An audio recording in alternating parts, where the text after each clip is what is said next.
there were two people who were not mentioned, who have been mentioned in different polls, and number one is Rob Maness, and number two, of course, is David Duke.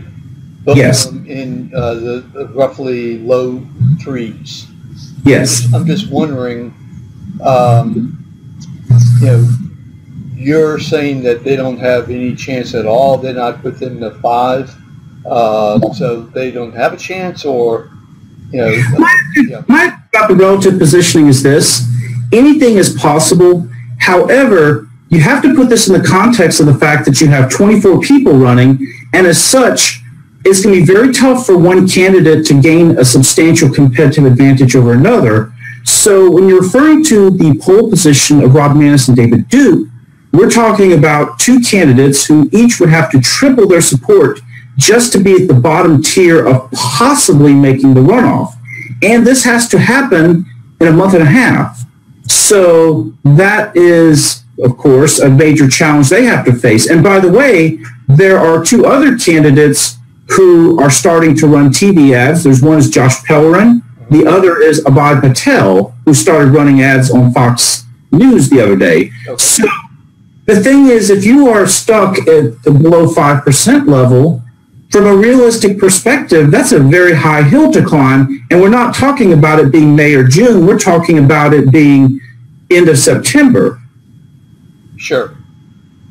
The role that TV plays, one of the things that Bernie Pinson had said when he came out of his poll last week was that John Kennedy had not yet started his TV ads. In fact, he was starting it that day that the poll was released. John Kennedy was up by 17 to 15, roughly, point something off on both. So, what he was saying, hey, look, this is pretty significant. Kennedy, in the last poll, was at 32, dropped 32, 17, 15%. Right.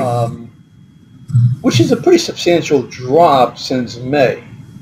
But the difference was that Boustany had really dominated the Cajun area with, trying to consolidate that vote. And Kennedy had not really started his ads. Maness hadn't started his ads either. I think that he really started last week. Okay. On web and also TV. I personally have not. I've seen a few from Fleming. I haven't seen any from Kennedy. I have not. Kennedy has just come up with one. So, I'm just, and haven't seen any, by the way, haven't seen any at all from Fayard. I guess maybe I don't watch enough TV. Hasn't Fayard been mainly dealing with black radio? That I don't know. It is that's number one, and number two, the poll I did show that relative to July, that Fayard had closed the gap somewhat relative to Campbell amongst black voters. So, given the scuttlebutt I have heard and read about, and what I saw in the poll numbers, it would kind of go to logically follow that the work that she had done within that targeted market had some impact, but not enough to dethrone Campbell. Okay. Now, in Pinson's poll, she actually was leading Campbell. I was really surprised about that. Yeah. It's interesting. The thing about all these polls, let me for, I guess, everybody's greater glory of knowledge, just restate that what a poll is a snapshot taken at a point in time or points in time. So when Bernie Pinson conducted his poll, it was September 15th to 17th. The field work for mine was September 22nd to 24th. And you'll remember right about that mid-September time is when the so-called food fight between Boustany and Fleming started over allegations. So, and at the time, Kennedy had not yet gone on TV. Now, this past week he has. It'll be interesting to see what impact, if any, it has on his numbers. I can tell you, now that we have the benefit of the July numbers that are now seeing the light of day and the ones I just did, I could tell you what I have told you all along in a more subtle fashion, and that was, I've not seen these super strong numbers for Kennedy that others have.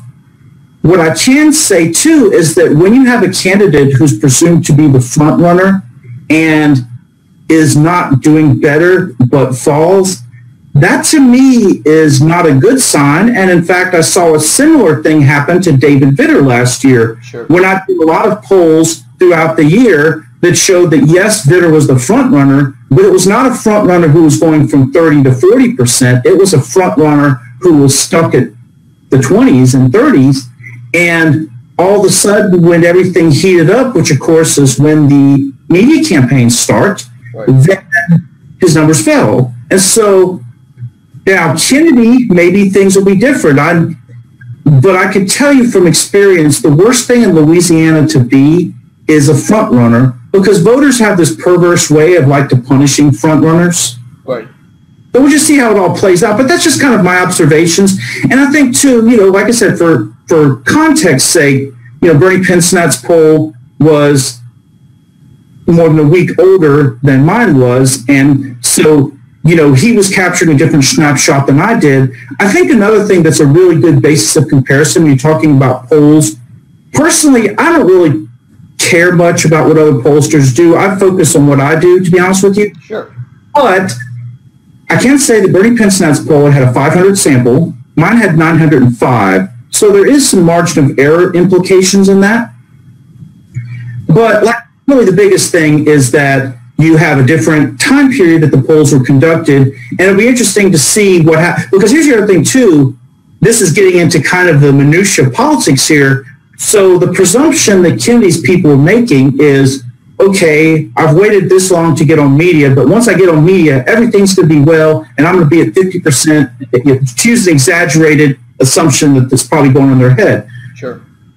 The problem is, the later you wait to go on TV, you start getting more in traffic, meaning that Kennedy's not running ads in isolation now. You're going to have Boustany ads, Fleming ads, Patel ads, Pellerin ads, Bayard, Campbell, attack ads, sure, congressional ads, and so forth. So point being is, with all that media noise that's increasingly going to get louder as we get towards November 8th, it's going to be much tougher for you as a candidate to break out of the pack. So just kind of some additional context I wanted to provide for you going forward from the time period of September 22nd to 24th, which was when I polled.